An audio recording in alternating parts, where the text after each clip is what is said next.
Hi நண்பர்களே, வணக்கம். எல்லோரும் எப்படி இருக்கீங்க? நல்லா இருக்கீங்களா? இந்த விஜயனுடைய என் நண்பர்கள் அனைவருக்கும் காலை வணக்கம். ஹாய் நண்பர்களே, எல்லோரும் என்ன பண்ணிகிட்ருக்கீங்க? ஸ்கூல் வேறு ஓப்பன் ஆகிடுச்சு. எல்லாருமே ஸ்கூலுக்கு கிளம்பிட்டாங்க. பசங்க எல்லாருமே ஹாப்பியாக ஜாலியாக போங்க.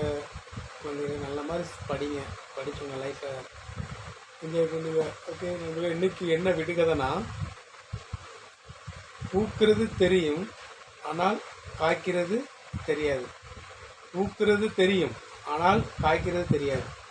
அது என்ன? இந்த விடுகதைக்கு சரியான பதிலை என்னோட கமெண்ட் பாக்ஸில் சொல்லுங்கள். சரியா? உங்களுடைய பதிலுக்காக உங்கள் நண்பன் விஜயன் காத்து கொண்டு இருப்பான்.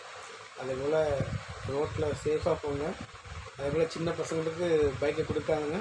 இப்போ ஏதோ புதுசாக ஒரு சட்டம் போட்டிருக்காங்க. அதேபோல் எதுவாக இருந்தாலும் சின்ன பசங்கள்கிட்ட பைக்கை கொடுக்காங்க. நீங்களும் போனாலும் பார்த்து சேஃபாக போங்க. ஹெல்மெட்டை போட்டுக்காங்க. சரியா? Safety first.